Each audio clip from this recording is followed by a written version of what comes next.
سلام علیکم دوستان عزیز، روزی همه شما بخیر شادی باشد. امیدوارم که همه شما خوب و تنسیت هستین. دوستان عزیز، یک دو روز بود در کانال ولوگ نبود، بسیاری سراغ کردن کجا شدین، دیگه ویدیو نمیپردین. رحمت که ما را سراغ میکنه، رحمت برای دستگیریاتون.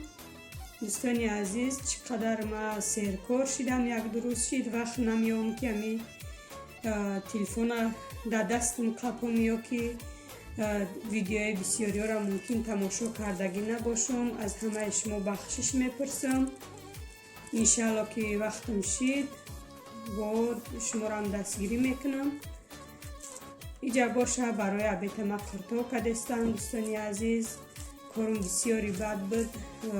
از اینجا ساعت اوجه ما در 12 شدگی ساعت 1 دمیان بچه ها سر من خیلی قرطا کدستم. دوستان عزیز، ما در انمی کفیر باشه شکر میندازیم. قرطای به شکر بچه ها نمیخورن یا که ما همه اولاد ما نمیخواه دیگر را نمیدانم. ما ای اول میخواه و قرطای شکردار میخوریم. هر وقت ما قرطا میکردم پیاز هم خیلی در روغن سرخ میکردم. حاضی سرخ نکردم پیازه، خواستم که همی قرطای بهاری کنم شانه. پیازه کتی همی زیلین میده کرده ریزه کردم. بعد پمیدار بادرینگ فرای من بود. خواستم که همی یک قرطای بهاری کنم بچه ده. انا میخواد دوستان عزیز، شما چه قرطا میکنین؟ شما هم در کفیر و یا که همی چکتونه میاندازین، نمیخواد و شکر یا که نمیاندازین. فکراتون نویسین در کامنتاریا. اینجا باشه ما روغن زغیر نداشتم، تپلیونی مسلا کمتر مسکه انداختم، خیلی گرم کردم، در بالای قرطا ریختم. بچه ها در عدل نکردم. ما کتی کودک ها در طبقچه میده تیار کردم. کودک های ما که بسیار نغز میبینن قرطا فطیرش کم ریزه کردم و کفیرش کم ترک بسیار تر. بعد عبید کردن دوستان عزیز ساعت 3 بود. نمازا را خوندیم، مغازین رفتیم، یک دو چی در کار بود. خواستم کم تره ها را نشان تیم. دوستان عزیز، طرف های ما به نهایت برفی بلنده، این طرف ها باشه کم تر با برفاش پس شدگی او قدوره نیست. 15 کیلومتر ای ما دوره. از همی هفتم هشتم مرد با ما برف بارید. همی که خنک های 25 گرادوس شوا خنک می شود. قریب آمدیم رسیدیم مغازین ده. مدن همی در کار بود.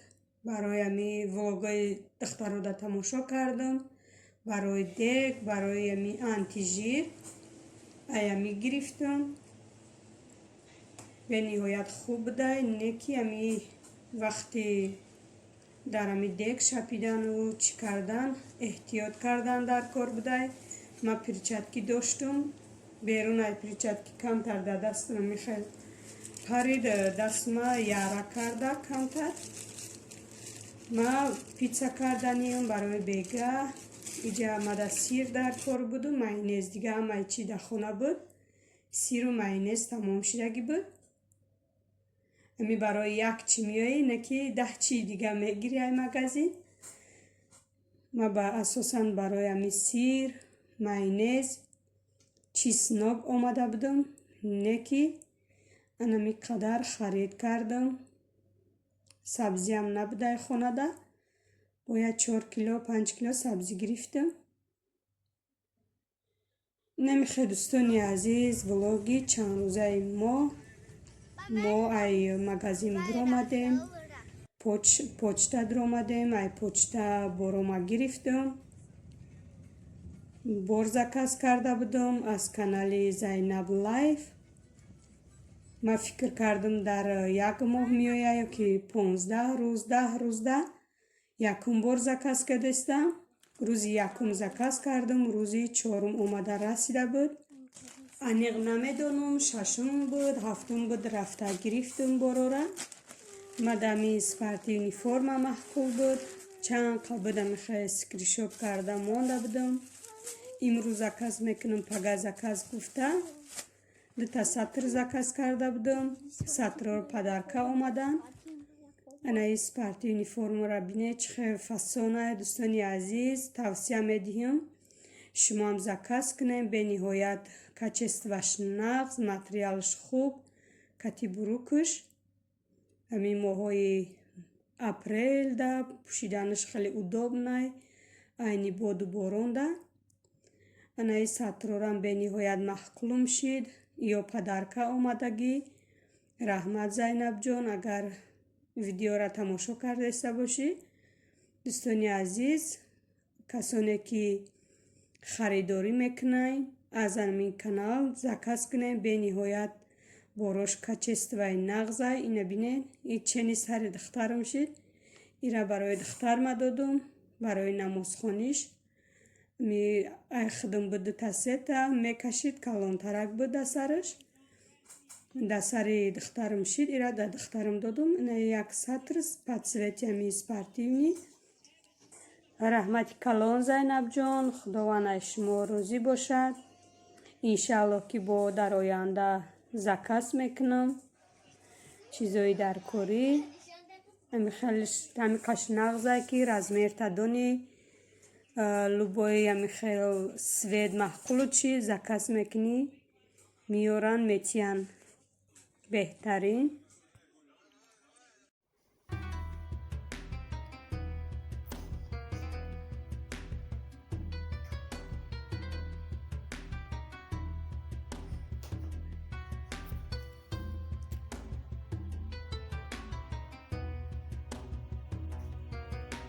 барои бегара питса тайёр кардестам. Камтарак шир, оби гармак, равған, як қошуқча дрож, камтарак шакар, намак андохтум. Хеле якҷоя мекунам.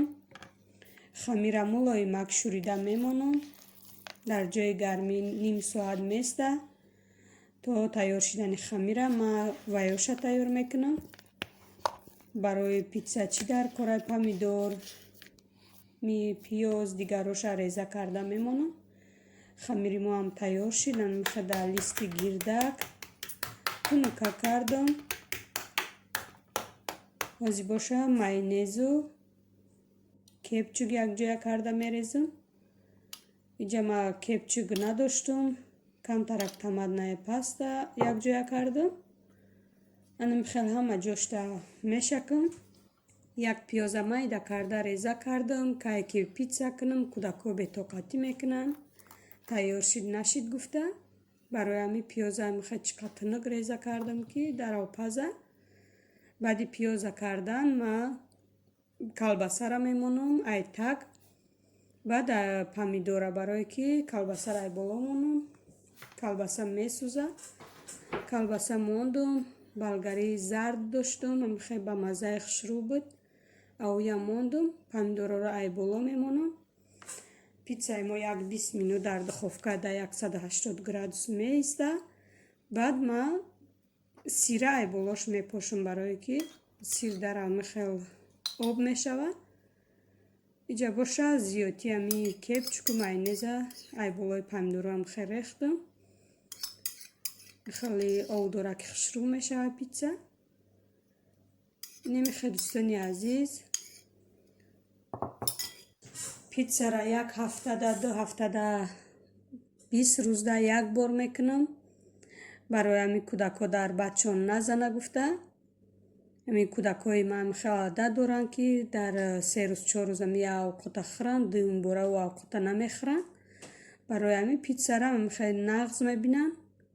дер мекунам питса. питсаи моям тайёр шид дӯстони азиз. чӣ хеле ки гуфтам, як 20 минут дар духовка истод. михел сирша пошидам. баъд 5 минут истод, гирифтам. михел тайёр шид. дӯстони азиз, влога ба охир мерасонам. то видеои оянда. худо нигаҳбонатон бошад. раҳмат барои дастгириётон, раҳмат барои лайку комментариҳои нағзтон.